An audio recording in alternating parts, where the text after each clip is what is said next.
असर आता है, तो मैं थोड़ा सुनने के लिए तैयार थी कि वो बताएँ क्या-क्या उसका कारण है। तो फिर एक तो उन्होंने बताया कि दूध के प्रोडक्ट से जो म्यूकस आकर के बनता है छाती में, तो उसका जो कोल्ड और कॉफ़ इत्यादि उसका बड़ा गहरा संबंध है। फिर और आगे चल कर के पता चला कि कई ऐसे देश हैं जहाँ पर दूध का इस्तेमाल ज़्यादा नहीं होता, जैसे कि उस समय चाइना की बात, आजकल तो वो भी शायद बात बदल चुकी है। परंतु जिन देशों में दूध नहीं इस्तेमाल होता है अधिक डाइट में, वहाँ पर कैंसर की बीमारी भी कम आती। तो ये सब बातें मैं सुनती रही भिन्न-भिन्न स्थानों से। परंतु फिर वो समय आया जबकि एक 45 मिनट्स की डॉक्यूमेंट्री फ़िल्म मैंने देखी, जिसका नाम था काओस्पिरेसी। तो जब वो बात मैंने देखी, तो उससे ये पता चला कि जो लोग कहते हैं कि दूध तो बहुत शुद्ध चीज़ है, श्री कृष्ण भी दूध की चीज़ें खाते रहे, उसको बहुत पसंद आती थी और फिर साथ-साथ घी का मटका या बटर का मटका उसने भी चोरी की, ये सब कहानियाँ श्री कृष्ण के संबंध में हम भारत में सुनते रहे। परंतु इस डॉक्यूमेंट्री में शायद आज तक भी वो कहाँ पर आप लोगों को मिल सकती, परंतु ये शायद करीब 10 वर्ष पहले की बात है या शायद उससे भी अधिक। तो उसमें ख़ास ये उन्होंने बताया था कि बहुत ही बुरी गति होती है गौ माँ की, जबकि उसको बार-बार इंसेमिनेट किया जाता है और फिर जैसे ही बछड़ा पैदा होता, तुरंत ही उसको अलग किया जाता, ताकि माँ और बच्चे का संबंध ज़्यादा अधिक न रहे। परंतु आप सोचो कि कोई भी माँ, चाहे वो जानवर माँ हो, परंतु उसको क्या फीलिंग्स होंगी जब इस तुरंत ही जन्म देते ही उस बछड़े को अलग किया जाता। और उसमें भी फिर ये बात थी कि बछड़ा यदि मेल है, तो तुरंत उसका खात्मा कर देते और बाकी बछड़ी यदि है फीमेल तो फिर उसको रख लेते हैं ताकि आगे का मिल्क प्रोडक्शन का भी मिलता रहे। तो बहुत ही हिंसक रीति से आजकल दूध का प्रोडक्शन हो रहा है।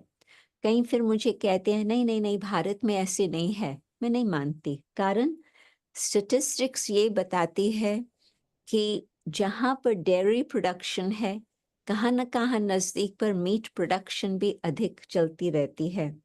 उसमें भी आप लोगों को ये बहुत सुन कर के आश्चर्य होगा कि कौन-सा देश है जहाँ से सबसे अधिक बीफ का एक्सपोर्ट चलता है धंधा?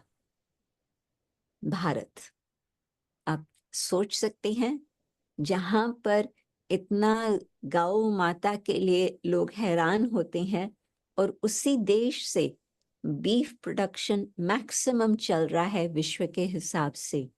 तो ये बातें सब जो मैंने देखी और सुनी, बहुत 45 मिनट्स में तो बहुत इन्फॉर्मेशन दिया जाता। तो वो जब सारा देखा और सुना, तो मैंने सोचा कि जबकि मैं बचपन से ही वैष्णव तो थी ही, परंतु अभी मुझे उसमें भी चेंज लाना होगा और उसको चेंज करना पड़ेगा। तो मेरे लिए कोई बड़ी बात नहीं थी क्योंकि दूध पीना उस तरह से तो ज़्यादा तो कभी किया ही नहीं था। परंतु हाँ, जैसे चीज़ है या दही है, ये पसंदी की चीज़ें थी, परंतु वो भी फिर बंद कर दिया और फिर तो उसके बाद में तो जैसे वीगनिज़्म का पॉपुलैरिटी बढ़ती गई वेस्टर्न कंट्रीज़ में, वहाँ पर तो फिर कोई बात की अभी कमी नहीं है। ओट मिल्क मिलता है, आलमंड मिल्क मिलता है, कोकोनट मिल्क मिलता है, राइस मिल्क मिलता है, भिन्न-भिन्न प्रकार से। और उसमें भी दही भी कोई कोकोनट का बना हुआ, कोई सोया का बना हुआ, भिन्न-भिन्न रीति से दही भी मिलती है। और चीज़ भी आजकल तो हम वैसे इन चीज़ों का ज़्यादा इस्तेमाल नहीं करते क्योंकि उसमें फिर केमिकल्स बहुत सारी यूज़ होती है। तो जो चीज़ छोड़ी तो छोड़ी, उसमें कोई फ़र्क ज़्यादा नहीं पड़ता। टोफू तो बहुत एक एग्ज़ाम्पल है जो सब तरफ आजकल मिलता है और वो यदि आप पनीर पसंद करते हैं तो उसके बदले में टोफू आप डालो, कईयों को तो पता भी नहीं चलेगा कि ये हम टोफू खा रहे हैं। परंतु ज़्यादा ये चीज़ या योगर्ट्स हम इस्तेमाल कम ही करते हैं क्योंकि बहुत सारे केमिकल्स भी उसमें आ जाती। तो मैंने देखा कि डाइट चेंज करने से कुछ मिसिंग की फीलिंग नहीं आई, कुछ फ़र्क नहीं पड़ा। तबीयत के लिए होगा कि तबीयत ठीक है, परंतु मैं ये कहूँ कि डेयरी छोड़ने के कारण से ये हुआ, मैं कोई वो सीधा नहीं बता सकती कि तुरंत ही तबीयत में उसका क्या इम्पैक्ट रहा, क्योंकि बहुत ज़्यादा तो वैसे भी इन चीज़ों का यूज़ नहीं हो रहा था। शायद इसी कारण से उसका कोई ज़्यादा फ़र्क नहीं पड़ा।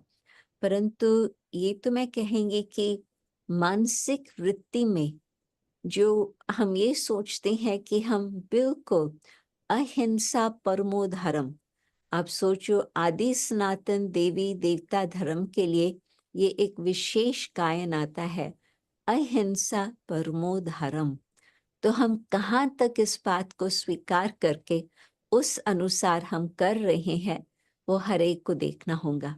और यदि आज तक भी हम दूध के लिए हैरान होते हैं, बटर के लिए आद, तो उसका असर मेरे मन के ऊपर क्या पड़ रहा? तन का तो चलो कहाँ पर बीमारी थी, वो चली गई, छूट गई, परंतु बेशक उसका तुरंत नज़र ना भी आए, परंतु मन को तो एक शांति मिलेंगी कि हाँ, अभी हमने एक और कदम आगे बढ़ाया है अहिंसा के मार्ग पर।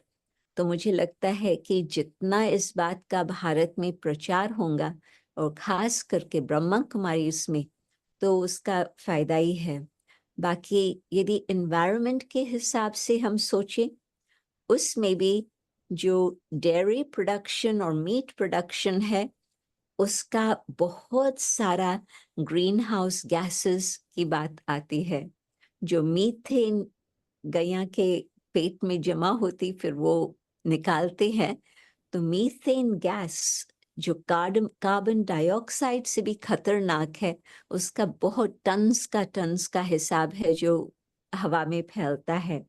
परंतु जितनी ज़मीन आपको 1 किलो वेजिटेरियन डाइट के लिए चाहिए, मीट डाइट 1 किलो 8 गुना इतनी ज़मीन चाहिए मीट डाइट के लिए। यदि 1 किलो पानी का चाहिए वेजिटेरियन डाइट के लिए, 8 गुना पानी चाहिए मीट डाइट के लिए। तो हेल्थ के हिसाब से, एनवायरनमेंट के हिसाब से, स्पिरिचुअल हिसाब से, ये 3 बातों के हिसाब से वीगन डाइट अपनाना बहुत ही आवश्यक है। और मैं ये भी सोचती हूँ कि बाबा को हम भोग लगाते हैं और हम चाहते हैं कि हर प्रकार से शुद्धि हो। तो यदि हम वो सारा ध्यान रख कर के भोग तैयार करते हैं शुद्धि से,